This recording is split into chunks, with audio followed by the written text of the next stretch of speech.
हरे कृष्णा। आज हम सभी श्रवण करेंगे श्रीमद् भागवतम के अंतर्गत अष्टम स्कंद और अध्याय 20 और इसके अंतर्गत हम श्रवण करेंगे 31 नंबर श्लोक 31वें श्लोक से आज हम प्रारंभ करने जा रहे हैं।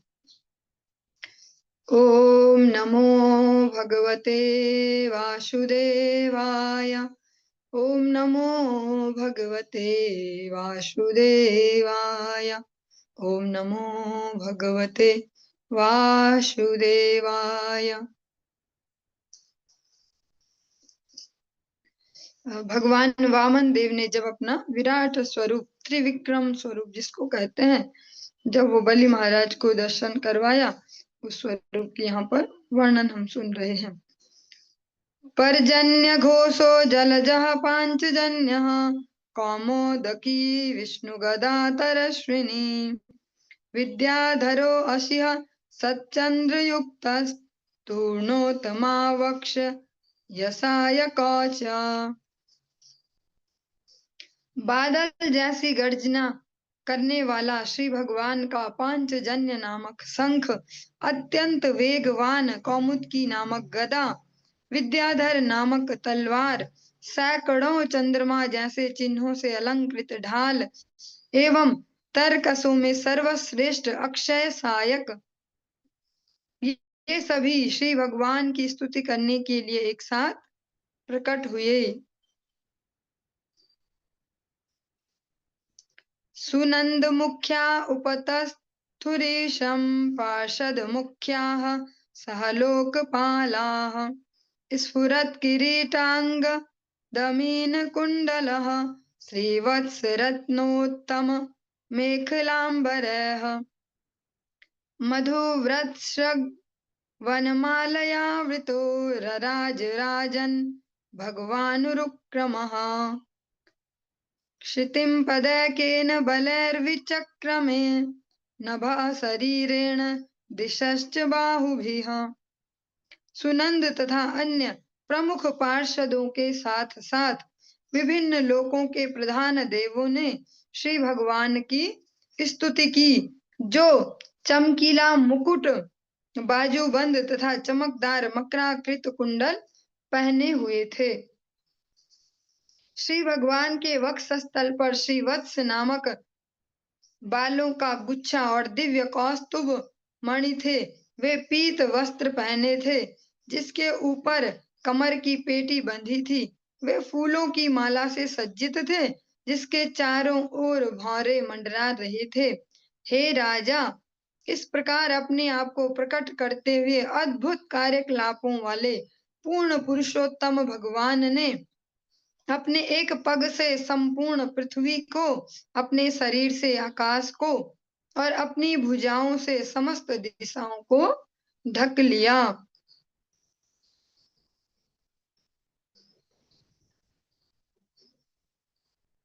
पदम द्वितीयं क्रमतस्त्रिविष्टपं नवत्रिता तृतीयाय तदीयमण्ड मण्वपि उरुक्रमस्याङ्घ्रिरूप रूपर्यूपर्यथो महर्जनाभ्याम तपसा परम गतः।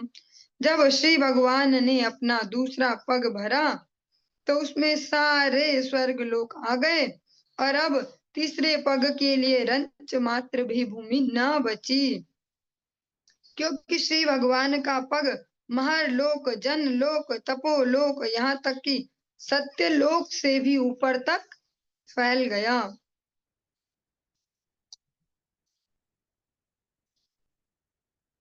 इस प्रकार से हमारा जो ये 20वां अध्याय है अष्टम स्कंद का, ये संपूर्ण हुआ और 21वें अध्याय में हम प्रवेश कर रहे हैं। श्रीशुक उवाच सत्यं समीक्ष्याब्ज भवो नखेन्दुभिर्हतः स्वधाम द्युतिरावृतोऽभ्यगात् मरीचिमिश्रा ऋषयो बृहद्व्रताः सनन्दनाद्या नरदेव योगिनः। श्रील सुखदेव गोस्वामी ने आगे कहा, जब कमल पुष्प से उत्पन्न ब्रह्मा जी ने देखा कि भगवान वामन देव के अंगूठे के नाखूनों के चमकीले तेज से उनके निवास ब्रह्म लोक का तेज कम हो गया है, तो वे पूर्ण पुरुषोत्तम भगवान के पास गए। ब्रह्मा जी के साथ मरीचि इत्यादि ऋषि तथा सनंदन जैसे योगी जन थे, किंतु हे राजन, उस तेज के समक्ष ब्रह्मा तथा उनके पार्षद भी नगण्य प्रतीत हो रहे थे। सुखदेव गोस्वामी जी महाराज परीक्षित से कहते हैं कि भगवान के जो नख हैं उनकी जो कह सकते हैं उनका जो तेज है वो इतना अधिक है कि ब्रह्म लोक का तेज भी क्षीण हो गया। भगवान का शरीर हम जैसा नहीं है, और हमारी इमेजिनेशन की भी एक लिमिट है, हम कितना ही सोच सकते हैं, कल्पना कितनी कर सकते हैं, लेकिन भगवान हमारे लिए अकल्पनीय है। भगवान के जो नख है उनकी जो ज्योति है, जो कांति है, वो चंद्रमा को भी मात देने वाली। एक सुंदर सी स्तुति है गौर हरि की, उसमें कहते हैं नखरे नखरे सतत विहारे शशिधर राशि राशि शशिधर राशि राशि। भगवान के जो नख चंद्र हैं उनकी भी अनेकों चंद्रमाओं के जो प्रकाश को क्षीण कर दे, ऐसा तेज होता है। यही यहाँ पर सुखदेव गोस्वामी जी कहते हैं भगवान के उन जो चरण है, उनके जो नाखून है, उनके अंगूठे के नाखून के जो ब्रह्मा जी के लोक से होता हुआ गया, भगवान का जो अंगूठा पैर का, उसके नाखून से ब्रह्मा जी के लोक की भी सारे जो तेज शक्ति है, जो आभा मंडल है, वो क्षीण हो गया है। और उस तेज के समक्ष ब्रह्मा जी और उनके सभी पार्षद भी नगण्य से प्रतीत हो रहे हैं।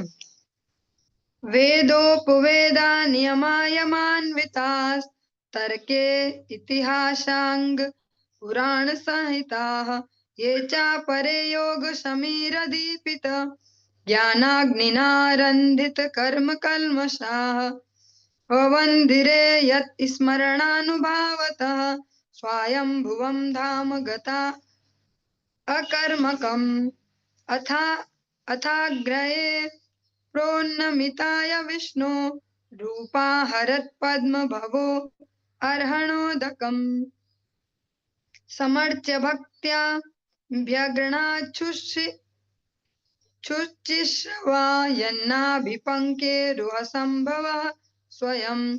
जो महापुरुष श्री भगवान के चरण कमलों की पूजा के लिए आए, उनमें वे भी थे जिन्होंने आत्म संयम तथा विधि विधानों में सिद्धि प्राप्त की थी। साथ ही वे जो तर्क, इतिहास, सामान्य शिक्षा तथा कल्प नामक वैदिक साहित्य में दक्ष थे। अन्य लोग ब्रह्म संहिता जैसे वैदिक उपविषयों, वेदों के अन्य ज्ञान जो साम, यजुर, ऋग और अथर्ववेद हैं, तथा वेदांग जैसे आयुर्वेद, धनुर्वेद इत्यादि जो अलग अलग वैदिक साहित्य हैं, इनमें पटु थे। अन्य ऐसे भी थे जिन्होंने योगाभ्यास से जागृत हुए दिव्य ज्ञान के द्वारा सकाम कर्म के फलों से अपने आप को मुक्त कर लिया था। कुछ ऐसे भी थे जिन्होंने सामान्य कर्म से नहीं, प्रत्युत उच्च वैदिक ज्ञान द्वारा ब्रह्मलोक में निवास स्थान प्राप्त किया था। जो ऐसी भी जीवात्मा है जो अपने उन्नत आचरण से ब्रह्मलोक तक की गति जिन्होंने प्राप्त कर ली, वे भी आज भगवान की पूजा करने, भगवान की स्तुतियां करने आए। जल तर्पण द्वारा श्री भगवान के ऊपर उठे चरण कमलों की भक्ति पूर्वक पूजा कर लेने के बाद भगवान श्री विष्णु की नाभि से निकले कमल से उत्पन्न ब्रह्मा जी ने श्री भगवान की स्तुति की। ब्रह्मा जी का सीधा सीधा परिचय भी दिया जा सकता था कि ब्रह्मा जी पर स्पष्ट किया गया पूरी स्थिति को कि भगवान का जो वो चरण है वो सभी लोगों को पार करते हुए ब्रह्मा जी के लोक तक भी पहुंचा, और वहां ब्रह्मा जी उनकी स्तुति को करने आए। जो भगवान विष्णु के ही नाभि के कमल से जन्म जिन्होंने लिया है।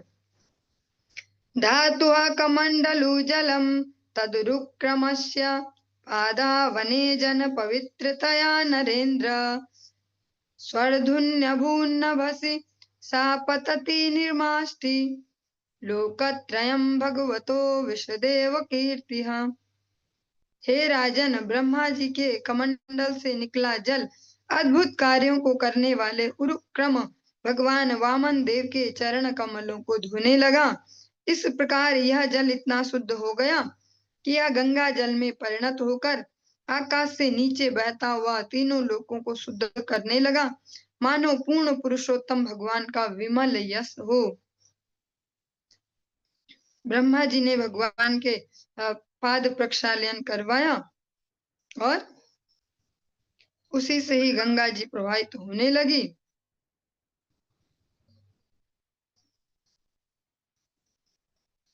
भगवान का जो विमल यश है जिस प्रकार से पूरी सृष्टि में प्रवाहित होता है, ऐसे ही ये शुद्ध जल भी इस प्रकार से प्रवाहित होते हुए तीनों लोकों को शुद्ध करने लगा।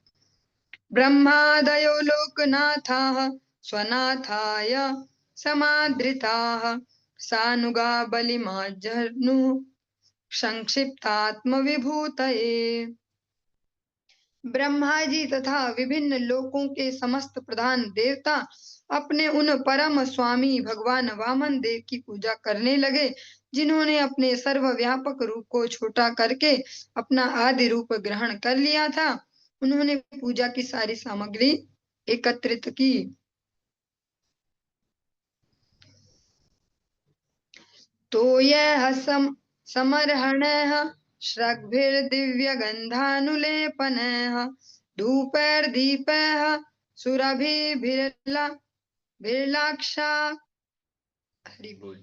सुरभिर्लाजाक्षतफलाङ्कुरैः स्तवनैर्जयशब्दैश्च तद्वीर्यमहिमाङ्कितैः नृत्यवादित्रगीतैश्च शंखदुन्दुभिः निःस्वप्नैः। उन्होंने सुगंधित पुष्प, जल, पाद्य तथा अर्घ्य, चंदन तथा अगरु के लेप, धूप, दीप, लावा, अक्षत, धान्य, फल, मूल तथा अंकुरों से श्री भगवान की पूजा की। ऐसा करते समय उन्होंने श्री भगवान के यशस्वी कार्यों को सूचित करने वाली स्तुतियां की और जय जयकार किया। इस तरह श्री भगवान की पूजा करते हुए उन्होंने नृत्य किया, वाद्य यंत्र बजाए, गाया और शंख तथा दुंदुभियां बजाई। जाम्बवान वृक्ष राजस्तु भेरी शब्दैर्मनोजवः विजयं दिक्षु सर्वासु महोत्सवम घोषयत्। रीछों के राजा जाम्बवान भी इस उत्सव में सम्मिलित हो गए। उन्होंने अपना विगुल बजाकर सारी दिशाओं में भगवान वामन देव की विजय का महोत्सव घोषित कर दिया। जो जाम्बवान है भगवान श्री रामचंद्र की लीला में जिनका हम विशेष योगदान श्रवण करते हैं, ऐसे जाम्बवान भी यहाँ पर उपस्थित हो गए और बिगुल बजाकर भगवान वामन देव की विजय का महोत्सव घोषित किया। महीम सर्वामृतां दृष्ट्वा त्रिपदव्या जया जया उचुः सर्वभर्तुरसुरा दीक्षितस्यात्यमर्षिताः। जब बलि महाराज के आसुरी अनुयायियों ने देखा कि उनके स्वामी जिन्होंने यज्ञ संपन्न करने का संकल्प कर रखा था, उन्होंने वामन देव द्वारा 3 पग भूमि मांगे जाने के बहाने से सब कुछ गंवा दिया है, तो वे अत्यधिक क्रुद्ध हुए और इस प्रकार बोले। वे सारे जो उनके अनुयायी हैं, जो उनको मानने वाले, वे सभी अत्यंत क्रुद्ध हो गए यह देखकर कि कहाँ तो हम यज्ञ बस संपूर्ण करने ही वाले थे, लास्ट ही यज्ञ था, और कहाँ सब कुछ चला गया। यं वायं ब्रह्मबन्धुर्विष्णुर्मायाविनाम्बरः द्विजरूप प्रतिच्छन्नो देवकार्यं चिकीर्षति। यह वामन निश्चित रूप से ब्राह्मण नहीं है, अपितु ठग राज भगवान विष्णु है। उसने ब्राह्मण का रूप धारण करके अपने असली रूप को छिपा लिया है और इस तरह यह देवताओं के हित के लिए कार्य कर रहा है। वे सब भी यही चिल्ला रहे हैं कि ये ठग राज हैं। सारे ठगों में सबसे जो कह सकते हैं सबसे बढ़िया ठग ऐसे भगवान विष्णु हैं। वो आज ब्राह्मण का वेश धारण करके देवताओं का कार्य सिद्ध करने आए हैं। अनेन याच मानेन शत्रुणा वटुरूपिणा सर्वस्वं नोहितं भर्तुन यस्तदंडस्य बर्हिषि। हमारे स्वामी बलि महाराज यज्ञ करने की स्थिति में होने के कारण दंड देने की अपनी शक्ति त्याग बैठे हैं। इसका लाभ उठाकर हमारे शाश्वत शत्रु विष्णु ने ब्रह्मचारी भिखारी के वेश में उनका सर्वस्व छीन लिया है। क्योंकि बलि महाराज अभी यज्ञ में हैं, उसी प्रकार के भावों को ग्रहण करके हैं और अभी वो हिंसक प्रवृत्ति और वो सब छोड़ रखा है। इसका फायदा उठा रहे हैं ये विष्णु भगवान, ऐसा बलि महाराज के अनुयायी कह रहे हैं। एक भिखारी एक ब्राह्मण के वेश में आए और सब कुछ ले लिया है। सत्यव्रतस्य सततं दीक्षितस्य विशेषतः नानृतं भाषितुं शक्यं ब्रह्मण्यस्य दयावतः। हमारे स्वामी बलि महाराज सदैव सत्य पर दृढ़ रहते हैं और इस समय तो विशेष रूप से उन्होंने, क्योंकि उन्हें यज्ञ करने के लिए दीक्षा दी गई है, वे ब्राह्मणों के प्रति सदैव दयालु और सदैव रहते हैं और वे कभी भी झूठ नहीं बोल सकते।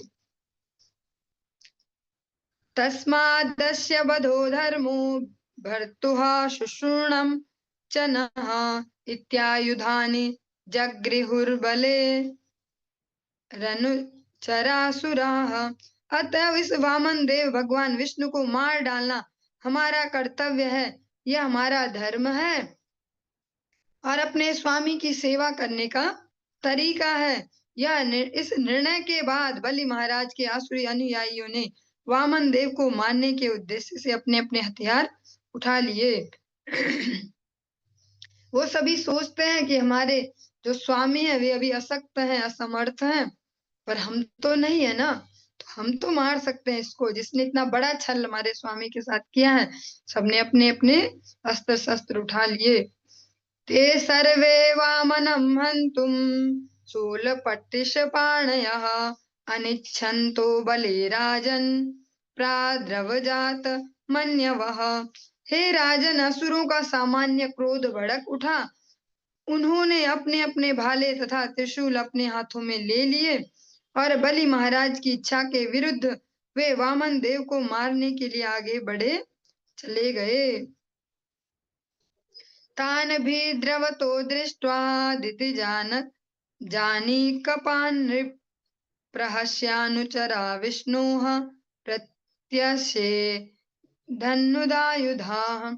हे राजन, जब श्री विष्णु के सहयोगियों ने देखा कि असुर सैनिक हिंसा पर उतारू होकर आगे बढ़ रहे हैं तो वे हंसने लगे। उन्होंने अपने हथियार उठाते हुए असुरों को ऐसा प्रयत्न करने से मना किया। नंदः सुनंदोऽथ जयो विजयः प्रबलो बलः कुमुदः कुमुदाक्षश्च विश्वक्सेनः पतत्रिराट जयन्तः श्रुतदेवश्च पुष्पदन्तोऽथ सात्वतः सर्वे नागायुतप्राणाश्मो ते जघ्नुरासुरीम्। नंद सुनंद जय विजय प्रबल बल कुमुदाक्ष विश्वक्सेन पत तत्रिराट जो गरुड़ हैं, जयंत श्रुतदेव पुष्पदंत तथा सात्वत, ये सभी भगवान श्री विष्णु के संगी थे।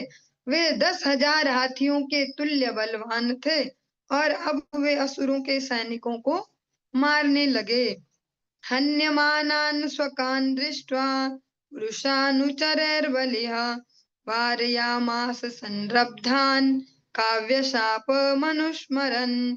जब बलि महाराज ने देखा कि उनके अनेक सैनिक भगवान श्री विष्णु के अनुचरों द्वारा मारे जा रहे हैं तो उन्हें शुक्राचार्य जी का शाप याद आया और उन्होंने अपने सैनिकों को युद्ध जारी रखने के लिए मना कर दिया। हे विप्रचित्ते हे राहो हे नेमे श्रूयतां वचः मा युध्यत् निवर्तध्वं न नः कालो अयमर्थकृत्। हे विप्रचित्ति, हे राहु, हे नेमि, जरा मेरी बात सुनो तो। तुम लोग लड़ो मत, तुरंत रुक जाओ, क्योंकि यह समय हमारे लिए अनुकूल नहीं है। यह प्रभु सर्वभूतानां सुख दुःखोपपत्तये तं नाति वर्तितुं दैत्याः पौरुषैरीश्वरः पुमान्। हे दैत्यों, कोई भी व्यक्ति मानवीय प्रयासों से उन पूर्ण पुरुषोत्तम भगवान को परास्त नहीं कर सकता जो समस्त जीवों को सुख तथा दुख देने वाले हैं। क्योंकि ये सीधे सीधे जो ये युद्ध है ये श्री भगवान से हो रहा है। अतः बलि महाराज कहते हैं कि ऐसे श्री भगवान को कोई भी ऐसे मानवीय प्रयास, मनुष्यों वाले प्रयासों से उनको कोई नहीं हरा सकता, क्योंकि ये साधारण कोई जगत जीव नहीं है। ये सभी जीवों के सुख दुखों को कंट्रोल करने वाले परम भगवान हैं। यो नो भवाय प्रागासीद भवाय दिवोकशाम सा एव भगवान अद्य वर्तते तद्विपर्ययम्। सर्वोपरि काल जो पूर्ण पुरुषोत्तम भगवान का प्रतिनिधित्व करता है और जो पहले हमारे अनुकूल और देवताओं के प्रतिकूल था, वही काल अब हमारे विरुद्ध है। बलेन सचि वैर बुद्धया दुर्गैर मंत्रौषधादिभिः समाधिभिरुपायश्च कालम नात्येति वै जनः। कोई भी व्यक्ति भौतिक बल, मंत्रियों की सलाह, बुद्धि, राजनय, किले, मंत्र, औषधि, जड़ी बूटी या अन्य किसी उपाय से पूर्ण पुरुषोत्तम भगवान के प्रतिनिधि स्वरूप काल को परास्त नहीं कर सकता। भवद्भिर् निर्जितायते बहुशो अनुचरा हरेः दैवेनध्यस्त नरधस्त एवाद्य युधि जित्वा नदन्ति नः। पहले तुम सबने भाग्य द्वारा शक्ति प्राप्त करके भगवान श्री विष्णु के ऐसे अनेक अनुयायियों को परास्त किया था, किंतु आज वे ही अनुयायी हमें परास्त करके शेरों की तरह उल्लास से दहाड़ रहे हैं।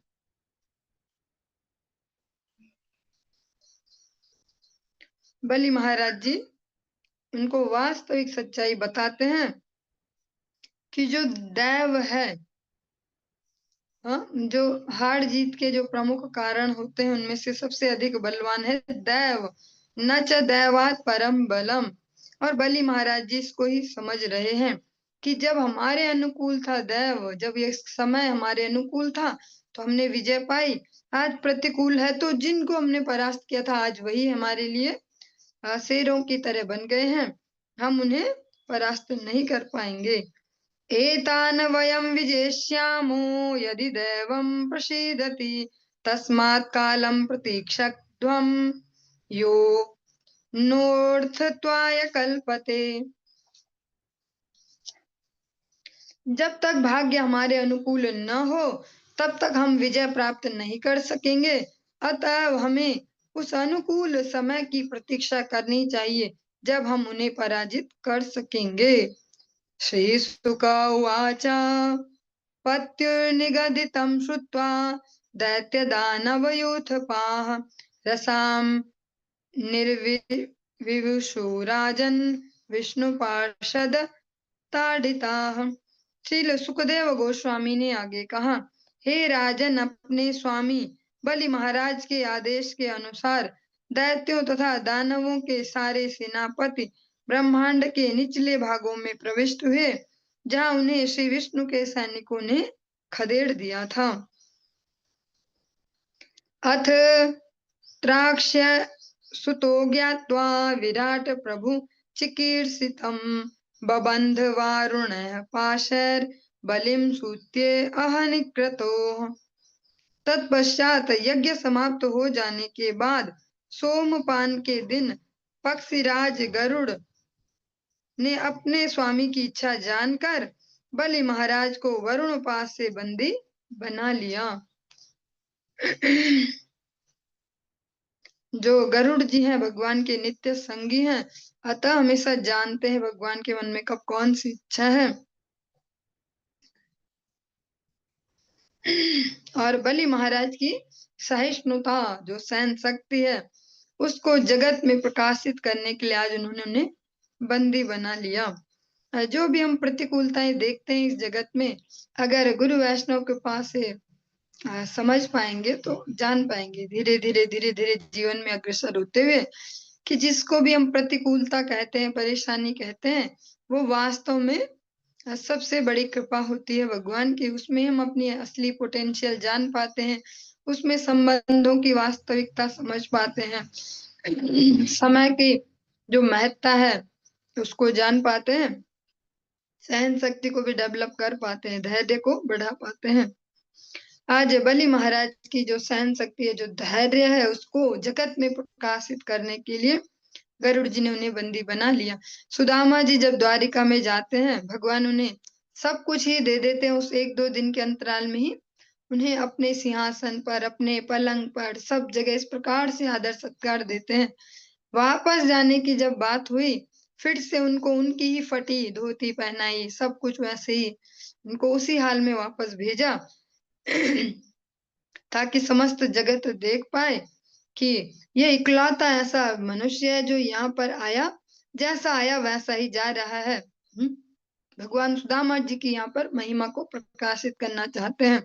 यहाँ पर बलि महाराज की महिमा को प्रकाशित करने के लिए गरुड़ देवाज उनको अपने वरुण पास से बंदी बना लेते हैं। हाहाकारो महानासीद् द्रोदस्यो सर्वतो दिशं निगृह्यमाणे असुरपता विष्णुना प्रभु विष्णुना। जब बलि महाराज परम शक्तिशाली भगवान श्री विष्णु द्वारा इस प्रकार बंदी बना लिए गए तो ब्रह्मांड के अधो तथा ऊर्ध्व लोकों की समस्त दिशाओं में शोक से हाहाकार मच गया। तम बद्धं वारुणः पाशैर्भगवानाह वामनः नष्टश्रियं स्थिरप्रज्ञम् उदार यशसं नृप। हे राजन, तब पूर्ण पुरुषोत्तम भगवान वामन देव अत्यंत उदार एवं सुविख्यात बलि महाराज से बोले, जिन्हें उन्होंने वरुण पास से बंदी बनवा लिया था। यद्यपि बलि महाराज के शरीर की सारी कांति जा चुकी थी, तो भी वे अपने निर्णय पर अटल थे, क्योंकि जो भी बाह्य उपमाएं हैं, जो भी भौतिक ऐश्वर्य है, ये सब कभी रहेगा कभी नहीं रहेगा। ऐसा नहीं है कि कोई भगवत भक्ति के मार्ग पर चल रहा है, हमेशा ही भौतिकता उसके जीवन में हाई लेवल की रहे तो समझेंगे कि भगवान की भक्ति कर रहा है। देखा, हमेशा सेट रहती है इनकी लाइफ, बढ़िया भक्त है। ऐसा नहीं है, ये आती जाती रहेगी। लेकिन भगवत कृपा जो है वो है बुद्धि की सूक्ष्मता, विवेक युक्त बुद्धि हमारे पास होना, भगवान के श्री चरणों में फिर भी विश्वास रहना और उस प्रतिकूलता को इजीली हैंडल करना, सहन शक्ति का वहां पर परिचय देना, धैर्य का, ये भगवान की वास्तविक कृपा है। क्योंकि ये तो होते ही रहना है, सुख दुख जैसे मौसम परिवर्तित होते ही हैं, चाहे कुछ भी हो जाए, दिन रात को भी होना ही है। कितना ही जरूरी हमारी कोई वर्किंग है और वो रात में ही होनी है, फिर भी सुबह होगी होगी। कितनी जरूरी कोई वर्किंग है, वो उजाले में ही होनी है, फिर भी अंधेरा होगा ही होगा।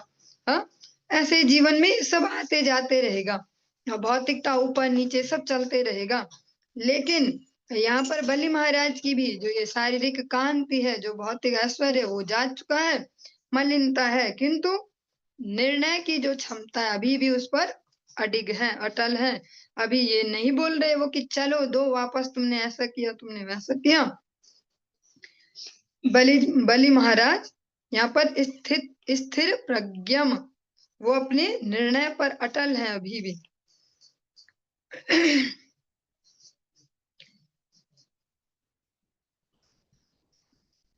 चलिए इसमें हम थोड़ा सा श्रवण करते हैं। भगवान कहते हैं, यस्यामनो गृह्णामि हरिष्ये तद्धनम सनः। भगवान जब किसी भक्त पर विशेष कृपा करते हैं, अब ये थोड़ा सेंसिटिव सा है, समझने के लिए थोड़ा मुश्किल पड़ेगा, और अब जीवन में अप्लाई होगा तो दर्द भी होगा। भगवान कहते हैं, अपने भक्त पर जो पहली कृपा है, उनकी विशेष कृपा, वो क्या है? सर्वप्रथम उसका सारा धन हरण कर लेते हैं, किंतु भक्त कभी ऐसी क्षति से विचलित नहीं होता, वह सेवा में लगा रहता है। श्री भगवान उसे एक सामान्य व्यक्ति की आशाओं से कई बढ़कर पुरस्कार प्रदान करते हैं। जो पहली रिएक्शन होती है भौतिकता, उसकी भगवान हरण करते हैं, लेकिन इसमें स्पष्ट है ये भी वो कैटेगरी है जो ईमानदारी से भक्ति करते हैं, और जो केवल सब ठीक ठाक होने के लिए भक्ति करते हैं, उनका हमेशा सब ठीक ठाक ही रहता है। पदानि त्रीणि दत्तानि भूमिर्मह्यं त्वया सुर, द्वाभ्यां क्रांता मही सर्वा, तृतीयामुपकल्पय। हे असुर राज, तुमने मुझे 3 पग भूमि देने का वचन दिया है, किंतु मैंने तो 2 ही पग में सारा ब्रह्मांड घेर लिया है। अब बताओ कि मैं अपना तीसरा पग कहाँ रखूं? भगवान ने एक पग में नीचे के समस्त लोक नाप लिए, दूसरे पग को ऊपर किया, ऊपर के सारे लोग। अब बताओ तीसरा पैर कहाँ रखूं? यावत् तपस्यश गोभिर्याव दिन्दुः सहोडुभिया, यावद् वर्षति पर्जन्यस्तावति भूरियम तव।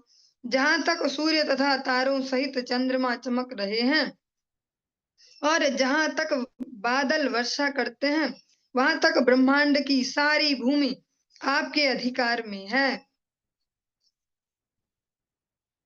पदैकेन मया क्रांतो भूर्लोकः खं दिशस्तनोः, स्वर्लोकस्ते द्वितीयेन पश्यतस्ते स्वमात्मना। इनमें से मैंने एक पग से भूलोक को अपना बना लिया है, और अपने शरीर से मैंने सारा आकाश तथा सारी दिशाएं अपने अधिकार में कर ली हैं।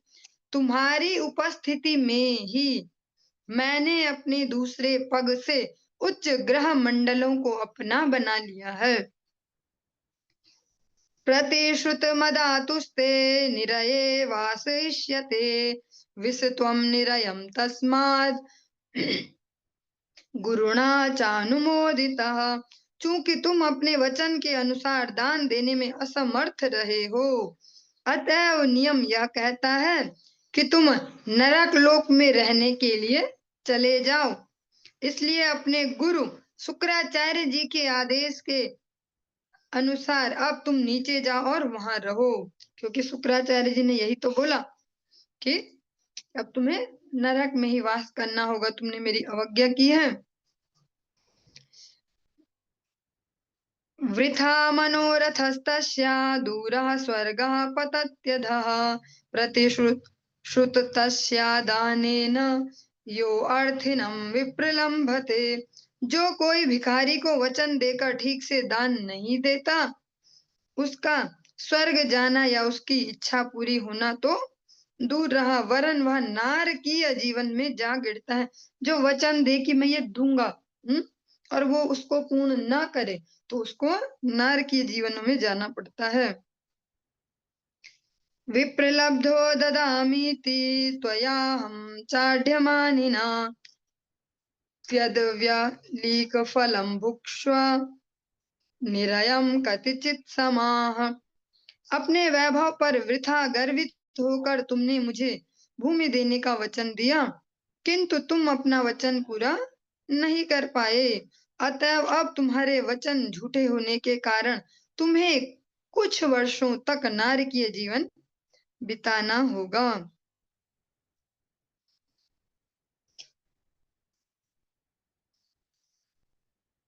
भगवान का ही जो भी कुछ हमें दिखता है, या हम सबके कंट्रोल में जितना भगवान ने दिया है, हमें लगता है ये मेरा है, लेकिन वास्तविकता में सब भगवान का ही। अहम सर्वस्य प्रभवो मत्तः सर्वम प्रवर्तते। और जो इस भाव को जीवन में दृढ़ कर पाते हैं कि भगवान ने हमें केवल केयर टेकिंग दी है कि कुछ टाइम आप इसकी देखभाल करिए, इसका सदुपयोग करिए, इसका भोग ना करिए, सदुपयोग करिए। इस भाव से जीवन बिताते हैं, उनके जीवन सरल हो जाते हैं, उनके लिए जीवन के जो अलग अलग फेज आते हैं वो सरलता से उनको व्यतीत कर पाते हैं। क्योंकि यहाँ पर हम स्पष्ट ही देख रहे हैं कि भगवान ने अभी तो एक कारणवश शो कर दिया, इसको दिखा दिया कि ऐसे ये सारा मेरा है। पर वैसे देखा जाए भगवान बार बार बताते तो नहीं है कि सब मेरा है, किंतु है सब भगवान का ही। भगवान ही समस्त जो भी चराचर जो भी सृष्टि है उसके एकमात्र स्वामी हैं। और इस प्रकार से हमारा ये जो 21वां अध्याय है अष्टम स्कंध का ये संपूर्ण हुआ और 22वें अध्याय में हम प्रवेश कर रहे हैं। श्रीशुक उवाच एवं विप्रकृतो राजन् बलिर्भगवतासुरः विद्यमानो अप्यभिन्नात्मा प्रत्याह विक्लवं वचः। श्री सुखदेव गोस्वामी ने कहा, हे राजन, यद्यपि ऊपर से ऐसा लग रहा था कि श्री भगवान ने बलि महाराज के साथ दुर्व्यवहार किया है, किंतु बलि महाराज अपने संकल्प पर अडिग थे। यह सोचते हुए कि उन्होंने अपना वचन पूरा नहीं किया है, वे इस प्रकार बोले। जो भी उसको इस परिस्थिति को जो भी देख रहे हैं वो देखने में तो ऐसा ही लग रहा है कि भगवान ने इनको छला है, इनको ठगा है। और देवता प्रसन्न हो रहे होंगे कि चलो हमारे लिए इसको ठग दिया। जो दैत्य हैं वो दुखी हो रहे होंगे कि भैया हमको ठग दिया। सबको यही लग रहा है देखकर कि ठग दिया है। किंतु बलि महाराज जिनके साथ ये व्यवहार हुआ है वो अभी भी अडिग है अपने वचन पे। और जब जब वो ये देखते हैं कि हाँ मेरा वचन अभी पूरा नहीं हो रहा, तो इस प्रकार से भगवान को कहते हैं। श्री बलिरुवाच अद्युत्तम श्लोक भवान ममेरितं वचो व्यलीकं सुरवर्य मन्यते करोम्यर्तं तन्न भवेत् प्रलम्भनम् पदं तृतीयं कुरु शीर्षणी मे निजम्। बलि महाराज ने कहा, हे परमेश्वर, हे सभी देवताओं के परम पूज्य, यदि आप सोचते हैं कि मेरा वचन झूठा हो गया है तो मैं उसे सत्य बनाने के लिए अवश्य ही भूल सुधार दूंगा। मैं अपने वचन को झूठा नहीं होने दे सकता। अतः आप कृपा करके अपना तीसरा कमल रूपी चरण मेरे सिर पर रखें। बलि महाराज जी यहाँ पर भगवान को दोष नहीं दे रहे हैं। हमारे जीवन में छोटी छोटी घटनाएं भी होती हैं। छोटी छोटी मीन्स हमारे लिए तो बहुत बड़ी होती हैं, पर पूरे जगत के हिसाब से देखा जाए तो बहुत छोटी छोटी घटनाएं। जब कुछ इस प्रकार से घटित होता है जीवन में, पहला दोष हम भगवान को ही देते हैं कि इस विधाता ने ऐसे कर दिया, भगवान को भी क्या थी, हम हमारी खुशियां नहीं देखी गई, ऐसा ऐसा जो भी अलग अलग प्रकार की जब हानि हमारे जीवन में होती है, पहला दोष भगवान को ही दिया जाता है। बलि महाराज का तो स्पष्टतः है, सामने ही दिख रहा है कि भगवान ने ही सब कुछ किया है, सब बर्बाद कर दिया उनका। फिर भी वे उसमें अपनी ही भूल ढूंढते हैं कि अच्छा अभी भी एक चरण अभी बचा है देना, तो मैं उसको सुधारता हूँ। कहते हैं भगवान, तीसरा जो आपका ये कमल सदृश चरण है इसको मेरे सिर पर रखें।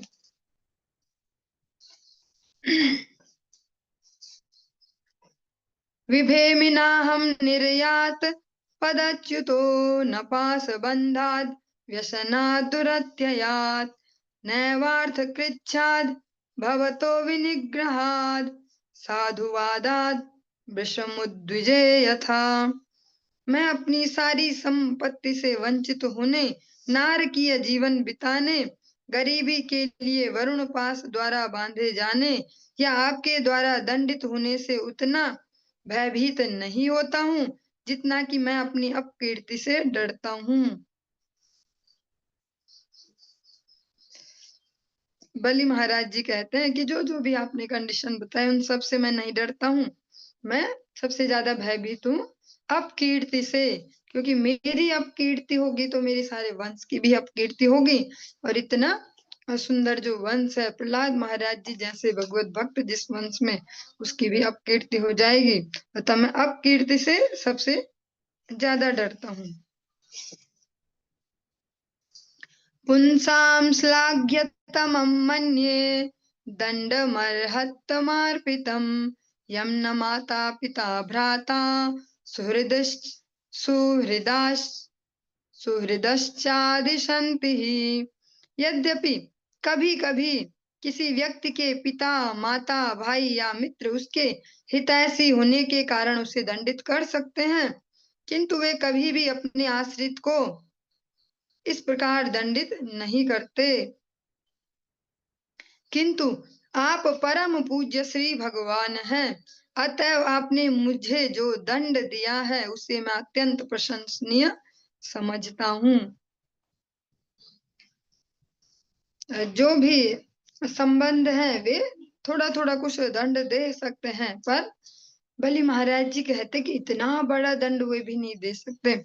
आज के समय में वैसे ये प्रासंगिक नहीं है। अब इस प्रकार से भी संबंध है कि जो ऐसा कर रहे हैं जगत में, वो कहते हैं कि एकमात्र आप ही ऐसा कर सकते थे और मुझे बहुत प्रसन्नता है आपके इस कृत्य से कि आपने जो मुझे दंड दिया है। अनेक अनेक प्रसंगों में हम देखते हैं जो भक्त होते हैं वास्तव में वे अपने प्रियजन, अपने सुहृद जन, जो उनसे बड़े हैं, वैष्णव जन, भक्त जन या भगवान, जब कुछ इस प्रकार सो कॉल्ड दंड विधान करते हैं तो वे प्रसन्न हो जाते कि वाह आज तो आनंद आ गया। हाँ, ऐसा अनेक अनेक प्रसंगों में श्रवण करते हैं। जगन्नाथ जी स्वयं जब सार्वभौम भट्टाचार्य, या भी नाम थोड़ा सा वो हो रहा मिसप्लेस, उनको जब थप्पड़ लगाते हैं ऐसे चेहरे में कि भैया तुम कौन होते हो मेरे सेवकों में दोष देखने वाले, तो वे बहुत प्रसन्न हो जाते हैं कि वाह ठाकुर जी भी ऐसा करते हैं। ऐसे महाप्रभु की लीलाओं में भी अनेक ऐसे प्रसंग हैं जहाँ दंडित करते हैं भक्तों को तो वे प्रसन्न हो जाते हैं, सारे लोग भी खुश हो जाते हैं कि आज हुई वास्तविक कृपा। ऐसे अनेक बार होता है। गुरु वर्ग भी जब हमें दंडित करें कभी, वे तो ऐसे बड़े बड़े दंड नहीं देते, बस वाणी से कुछ शब्द बोल सकते हैं जो हमें उस समय अच्छे नहीं लगते, या दो चार लोगों के सामने बोल दे तो हमारी बेइज्जती हो जाती, नाक कट जाती है। लेकिन वही उनकी वास्तविक कृपा है हमारे ईगो मैनेजमेंट के लिए, हमारे भूलों को सुधारना। वास्तविक कृपा महज जनों की, उनका जो दंड विधान है, जो हमको कष्ट देते हैं, वो वही उनका वास्तविक कृपा है। तत्ते अनुकंपां सुसमीक्षमाणो भुञ्जान एवात्मकृतं विपाकं हृद्वा वपुर्भिर्विदधन्नमस्ते जीवेत यो मुक्ति पदे सदाय भाग। जो आपकी कृपा चाहता है और फल स्वरूप अपने विगत कर्मों के कारण सभी प्रकार की विषम परिस्थितियों को सहता है, जो तन मन तथा वाणी से सदैव आपकी भक्ति में लगा रहता है और आपको सदैव नमस्कार करता, वह निश्चित रूप से मुक्ति का योग्य पात्र है। इस जगत का जो ये भव संसार है, भव राज्य है, इससे पार होने का वो अधिकारी है। ऐसा श्रीमद् भागवतम के 10वें स्कंद में हम आगे चल के श्रवण करेंगे। जो भक्त है वे भगवान से अनुग्रह मांगते हैं और भगवान का वास्तविक अनुग्रह है प्रतिकूलता। प्रतिकूलता, इसको अगर सरलता से अभी जिस लेवल पर हम सभी चल रहे हैं इससे भी समझना चाहें तो प्रतिकूलताएं वास्तव में हमारे जो बुरे कर्म है, जो प्रारब्ध है, उसको निपटाने का सबसे सरल माध्यम है। थोड़ी बहुत ऊपर नीचे ऐसी प्रतिकूलताएं देके भगवान हमारे बड़े बड़े जो प्रारब्ध है, दुर्दैव है, उसको निपटाते हैं। ऐसे वो भगवान की कृपा ही है। और जो फिर थोड़ा शुद्ध भक्ति की ओर बढ़ जाते हैं तो वे वास्तव में इसको फिर मांगते हैं भगवान से कि मुझे अपनी यही कृपा दो कि मुझे समस्याएं दे दो बहुत सारी। कुंती महारानी के प्रसंग में हम श्रवण करते हैं कि हे प्रभु मुझे बहुत सारी विपत्तियां मेरी झोली में भर दीजिए, बहुत सारी प्रतिकूलता दे दीजिए, क्योंकि जिसको जगत में प्रतिकूलता कहते हैं, जब जब वो मेरे जीवन में आई तब तब मैंने आपको अपने समक्ष पाया तो मुझे वही पसंद आ गई। वो मेरे जीवन में आते रहे तो आपका दर्शन होता रहेगा, आपका संग मिलता रहेगा, आपका अनुग्रह मिलता रहेगा। जो वैदिक साहित्य है, विशेषकर भगवान का वांग्मय विग्रह श्रीमद् भागवतम, जब हम श्रवण करेंगे, अनेक भक्तों के चरित्र सुनेंगे जो प्रैक्टिकली भक्त हैं, वो हमारी कैटेगरी में नहीं है कि अभी रास्ते लग रहे हैं, वो हैं भक्त।